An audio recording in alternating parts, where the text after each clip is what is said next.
கிறிஸ்துவுக்குள் மிகவும் பிரியமான சகோதர சகோதரிகளே, இயேசு கிறிஸ்துவின் இனிய நாமத்தில் உங்களை வாழ்த்துகிறேன். இந்த நீதிமொழிகள் விசிடி ஆனது உங்கள் வாழ்க்கையில் பெரிய ஆசீர்வாதத்தை கொண்டு வரும் என்பதிலே எந்த சந்தேகமும் இல்லை. இந்த நீதிமொழிகளிலே 31 அதிகாரம் உண்டு. இந்த நீதிமொழிகள் வேத புஸ்தகத்தில் 20வது புஸ்தகமாக இருக்கிறது. இந்த 31 நீதிமொழிகளிலும் 915 வசனங்கள் உண்டு. இந்த நீதிமொழிகளை எழுதினவர் யார்? இதை தாவீதின் குமாரனாகிய சாலமோன் என்பவர் எழுதினார். இவர் மிகுந்த ஞானியும் கூட.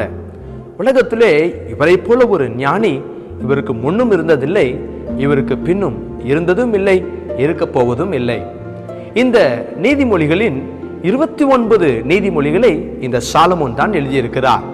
30வது நீதிமொழிகளை ஆகூரும் 31வது நீதிமொழியை லேமுவேலும் எழுதியிருக்கிறார்கள். கடைசி 2 நீதிமொழிகளை எழுதினவர்கள் இஸ்ரவேலர்கள் அல்ல என்று வேத பண்டிதர்கள் சொல்லுகிறார்கள். இந்த சாலமோன் ஞானி அநேக நீதிமொழிகளை எழுதியிருக்கிறார்.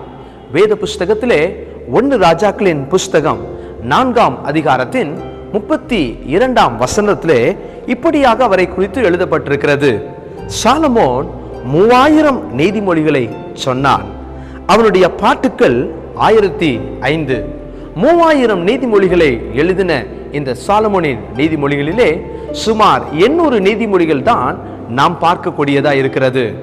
இந்த 3000 நீதிமொழிகளை எழுதின சாலமோன் தன்னுடைய முதிர் வயதிலே நல்ல ஞானத்தையும் நல்ல பக்குவத்தையும் அறிந்தவுடனே எழுதியிருப்பான் என்று வேத பண்டிதர்கள் சொல்லுகிறார்கள்.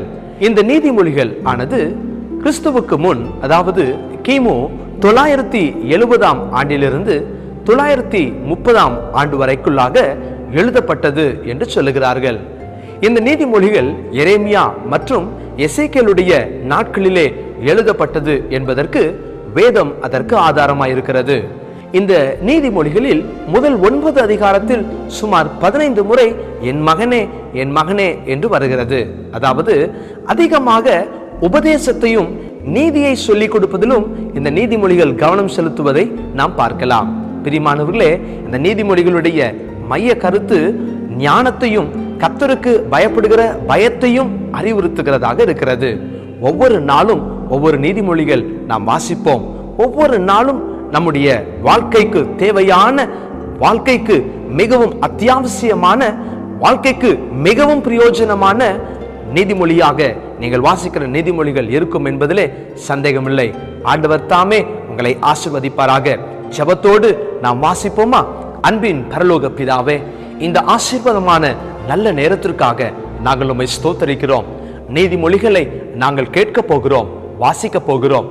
எங்களுக்கு ஞானத்தை தாரும். உம்முடைய வேத வசனத்தை பார்க்கும்படிக்கு, இதை கவனிக்கும்படிக்கு எங்கள் கண்களை திறந்தருளும்.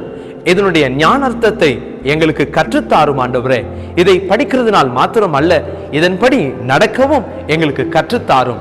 இதை கவனிக்கிற ஒவ்வொரு குடும்பத்தையும் நீர் ஆசீர்வதியும். இதை பார்த்து கொண்டிருக்கிற இந்த சகோதரனை, இந்த சகோதரியை ஆண்டவர் ஆசீர்வதியும். இவர்கள் கண்களை திறந்தருளும். இயேசு கிறிஸ்துவின் நாமத்தில் ஜெபிக்கிறோம் நல்ல பிதாவே. ஆமேன், ஆமேன்.